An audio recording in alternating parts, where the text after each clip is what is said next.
नमस्कार साथियों, स्वागत है अपने YouTube channel study help Hindi में। फ्रेंड्स, इसमें हम लोग एनटीपीसी में पूछे गए प्रश्नों को डिस्कस कर रहे हैं, जो कि आने वाले एग्ज़ाम एनटीपीसी सीबीटी 2 और ग्रुप डी के लिए बहुत ही महत्वपूर्ण होंगे। तो फ्रेंड्स, आप सभी इस वीडियो को पूरे ध्यान से देखिएगा और वीडियो पसंद आए तो इसे लाइक भी कीजिएगा, और यदि आप इस चैनल पर नए हैं तो इस चैनल को सब्सक्राइब भी कीजिएगा।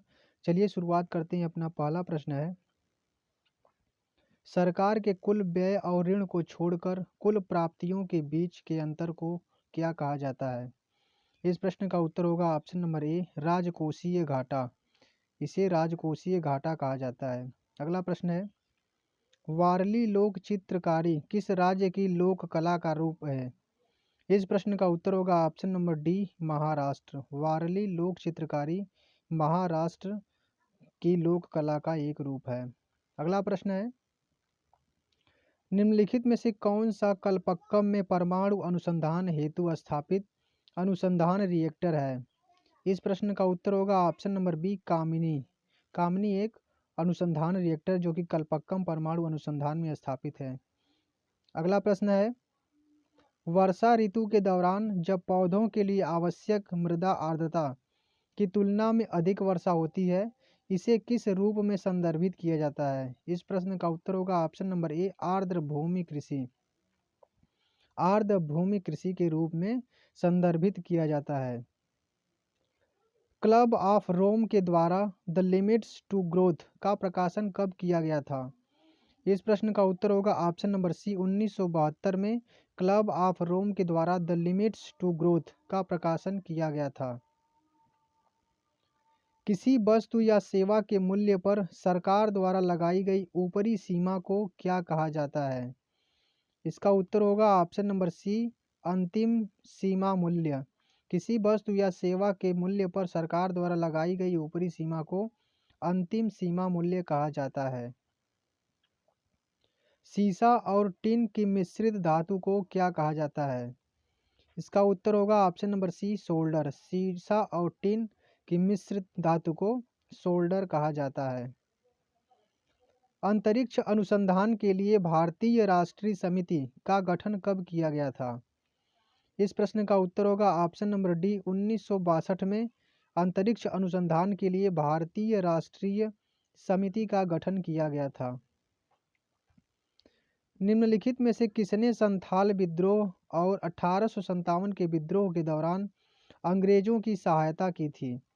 इस प्रश्न का उत्तर होगा ऑप्शन नंबर सी, महाराजा मेहताब चंद। महाराजा मेहताब चंद ने संथाल विद्रोह और 1857 के विद्रोह के दौरान अंग्रेजों की सहायता की थी। न्यूयॉर्क के आइकॉनिक मेडिसन स्क्वायर गार्डन में कुश्ती करने वाली या वाला प्रथम भारतीय पहलवान कौन बने या बनी है? इस प्रश्न का उत्तर होगा option number B, Bajrang Punia. अगला प्रश्न है, इंटरनेशनल एटॉमिक एनर्जी एजेंसी का सृजन किस वर्ष किया गया था? International atomic energy agency IAEA। इस प्रश्न का उत्तर होगा ऑप्शन नंबर सी, 1957 में। इंटरनेशनल एटॉमिक एनर्जी एजेंसी का सृजन वर्ष 1957 में किया गया था।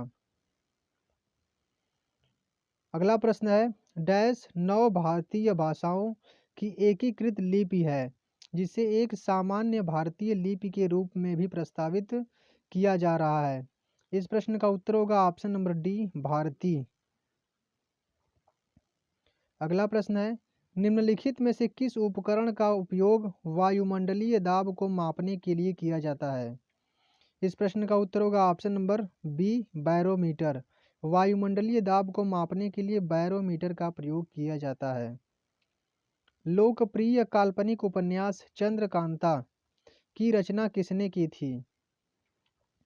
इसका उत्तर होगा ऑप्शन नंबर सी, देवकी नंदन खत्री। चंद्रकांता की रचना देवकी नंदन खत्री के द्वारा किया गया था। अगला प्रश्न है, इकोनॉमी ऑफ परमानेंस के लेखक कौन है? इस प्रश्न का उत्तर होगा option number C, J C Kumarappa. J C Kumarappa economy of permanence के लेखक हैं। द्वितीय पंचवर्षीय योजना की रूपरेखा किसने तैयार की थी? इस प्रश्न का उत्तर होगा option number C, PC Mahalanobis. PC Mahalanobis के द्वारा द्वितीय पंचवर्षीय योजना की शुरुआत की गई थी? अगला प्रश्न है, कामाख्या मंदिर किस राज्य में स्थित है? इस प्रश्न का उत्तर होगा option number B, Assam. Kamakhya मंदिर असम में स्थित है। मुगल कालीन प्रसिद्ध गायक तानसेन किस भारतीय संगीत शैली से संबंध रखते हैं? इसका उत्तर होगा option number D, Dhrupad. Tansen Dhrupad संगीत शैली से संबंध रखते हैं। अगला प्रश्न है, पेशी कोशिका में ऑक्सीजन की कमी होने पर पाइरूवेट विभाजित होकर डैश में परिवर्तित हो जाता है।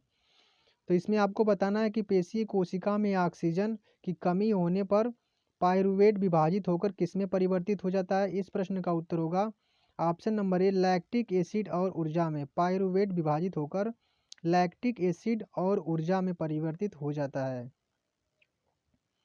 अगला प्रश्न है, कौन सी जल पट्टिका भारत और श्रीलंका को अलग करती है?